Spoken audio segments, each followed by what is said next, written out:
안녕하세요. 퓨처스록 미리학 3강을 시작하겠습니다. 저는 강보영입니다.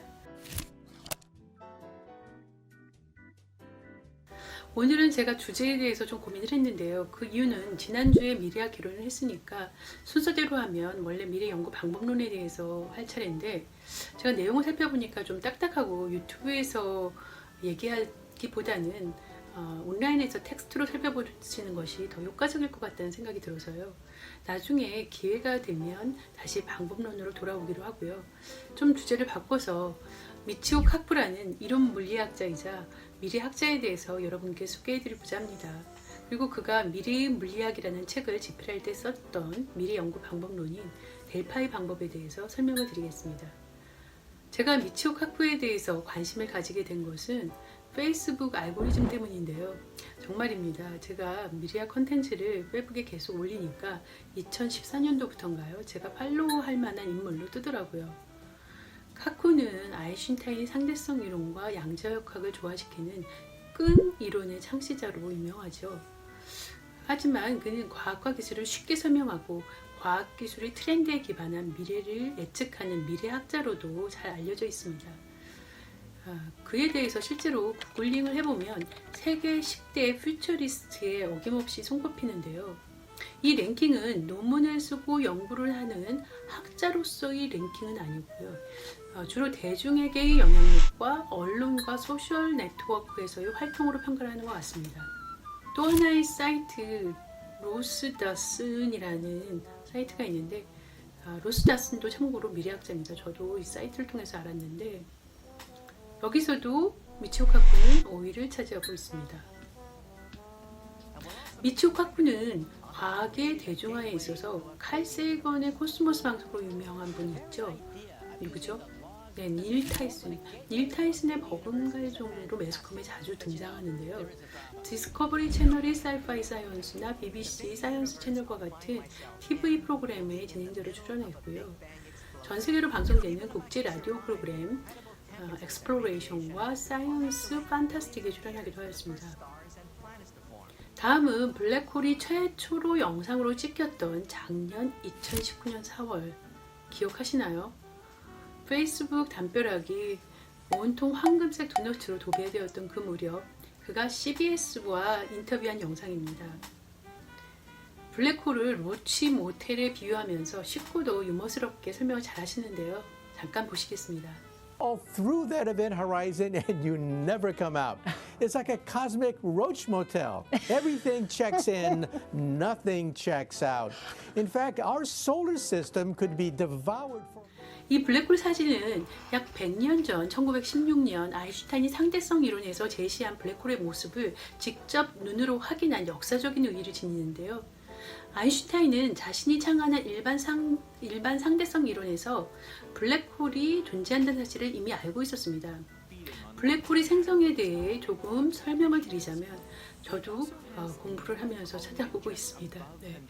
별이 무거울수록 주변 시공간은 더 심하게 휘어지고 별의 질량이 어느 한계를 넘으면 블랙홀이 되고 블랙홀의 중심에서는 시공간의 직물이 찌그러들면서 공간상의 지름길인 뭐죠? 웜홀이 생기게 되는 것이죠. 이 사진은 지구로부터 약 5,500만 광년, 감이 오시나요? 저는 오지 않습니다. 5,500만 광년 떨어져 있고 질량이 태양의 65억 배에 이르는 M87이라는 블랙홀 주변에서 찍은 건데요. 바로 블랙홀의 그림자, 블랙홀 섀도우입니다. 미치오 카쿠는 대중들에게 물리학을 쉽게 접하게 하기 위해서 여러 권의 책을 썼는데요. 초공간, 아인슈타인을 넘어서 비전 2003, 아인슈타인의 우주, 평행 우주, 불가능은 없다, 미래의 물리학, 마음의 미래, 인류의 미래. 이 중에서 저는 미래의 물리학과 마음의 미래를 읽고 정말 놀랍고도 흥미로운 분이구나 생각하게 되었습니다. 그리고 최근에 읽기 시작한 책이 바로 인류의 미래입니다. 물리학 배경을 가진 미래학자, 떠오르는 인물이 있으시죠? 없으시다고요? 바로 지난번 1강에서 제가 소개해드린 허먼 칸이 있죠. 허먼카는 UCLA 학부에서 물리학을 공부하고 학창 시절 때부터 천재 소리를 들었다고 합니다.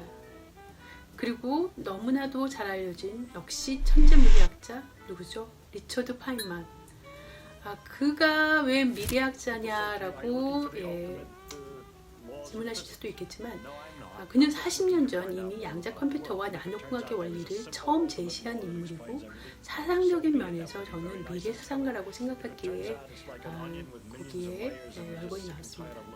그리고 바로 이분은 정말 언론에서도 미래학자라고 꼽는 분이시죠.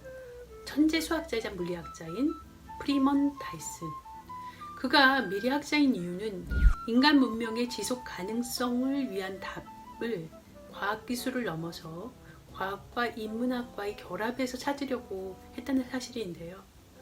책 프리먼 다이슨의 의도된 실수에서 프리먼 다이슨은 인류를 위해서라면 일부러 의도된 실수를 하겠다고 말합니다.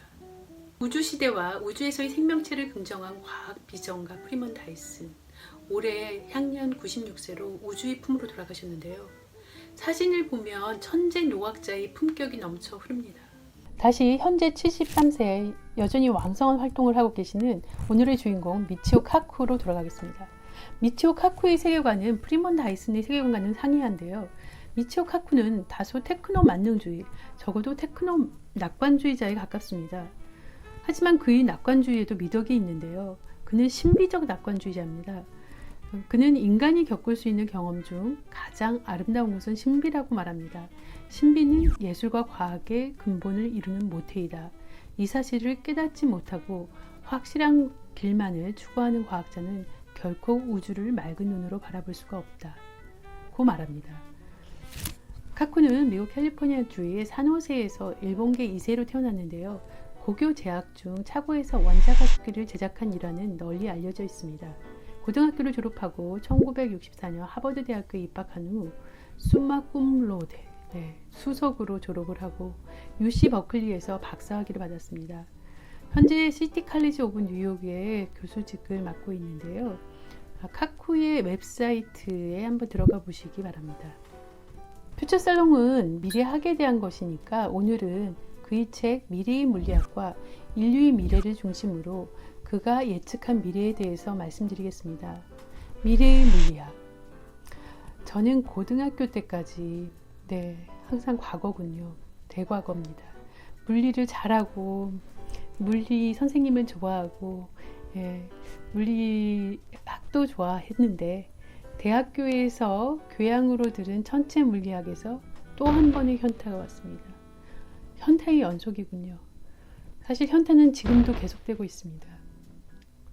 그런데 말이죠. 미래학에서 우주와 지구를 어느 정도 비중 있게 다룰 필요가 있습니다.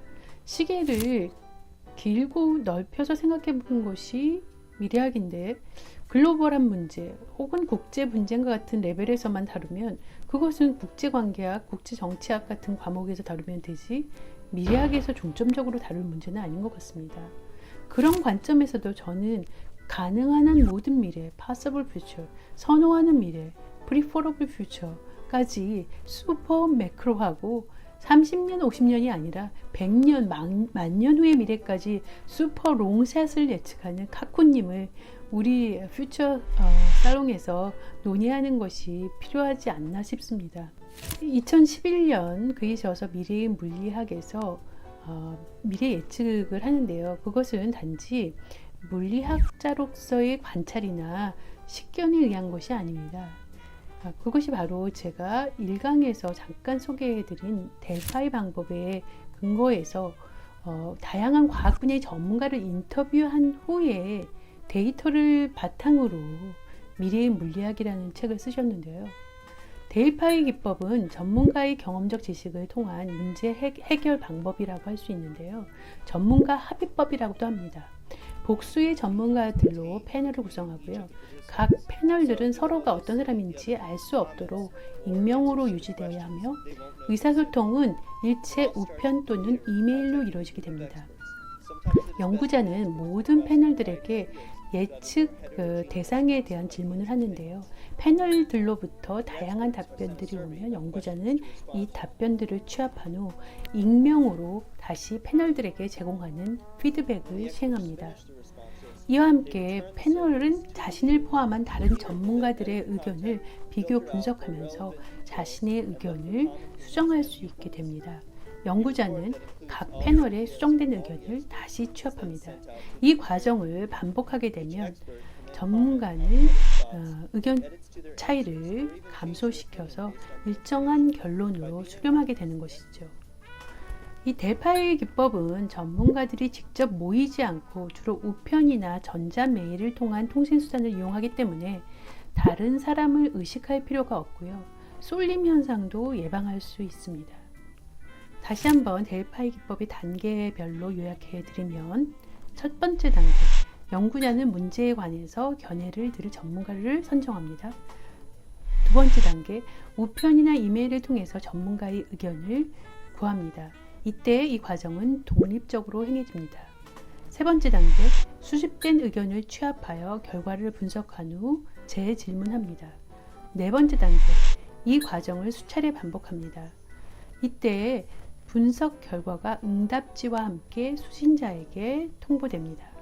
마지막으로 연구자는 수렴된 안을 정리하여 결과를 도출합니다. 델파이 기법은 이처럼 다수의 전문가들이 합의한 내용을 담고 있으므로 신뢰도에 있어서 아주 굉장한 결과가 나올 것으로 기대할 수 있습니다. 그러나 합의에 이르는 과정이 지난할 수 있다는 단점이 있는데요.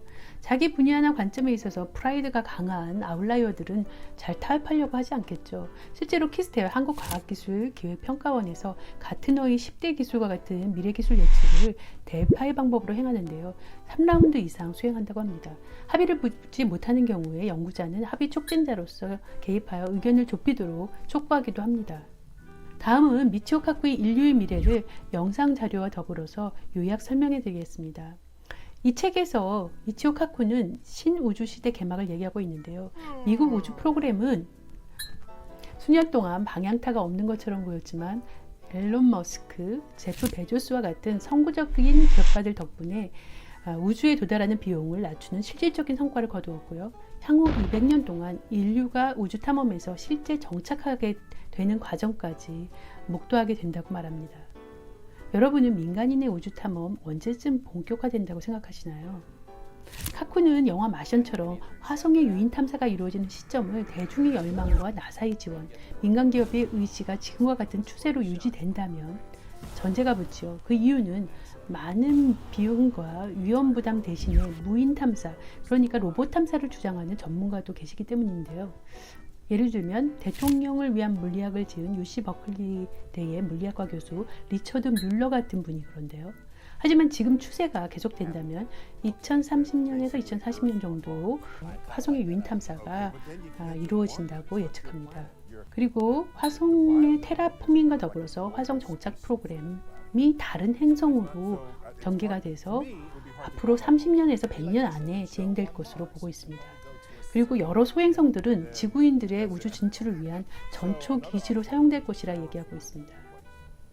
세 번째로 카쿠는 우리 모두가 뇌에서 연결된 뉴런의 패턴으로 환원될 수 있다고 믿는데요. 이것이 바로 커넥톰 프로젝트죠. 커넥톰이 완전히 디지털화되면 굳이 많은 시간과 돈, 위험 부담을 안는 우주선을 통해서 여행할 필요가 없다고 말합니다. 우리는 커넥톰을 레이저광으로 인코딩함으로써 한 별에서 다른 별 시스템으로 직접 빈을 보낼 수 있고요. 일단 빔이 수신이 되면 암호화된 의식은 각각의 새로운 위치에 있는 다른 컴퓨터 혹은 의식이 있는 생물학적인 로봇에 다운로드 될 수 있게 되는 것이죠. 카쿠의 이러한 포사이트는 공상과학 소설처럼 들릴 수도 있을 것입니다. 제가 다음 시간에 미래학과 SF의 상보성에 대해서 말씀을 드리겠지만 카쿠는 마블의 아이언맨에서부터 크리스토퍼 놀란의 인터스텔라에 이르기까지 SF를 넘나들며 상상력을 빌려오기도 하고 상상이 실현되도록 백캐스팅하기도 합니다. 그런데 카쿠는 짐 데이터 교수와는 달리 기술을 중립적으로 보는 경향이 있는 것 같아요. 짐 데이터는 뭐라고 했죠? 기술은 중립적이지 않다라고 했죠.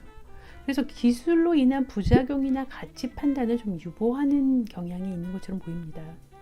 다음 시간에 계속해서 그가 예측하는 인류의 미래에 대해서 여러분과 계속 만나 뵙도록 하겠습니다.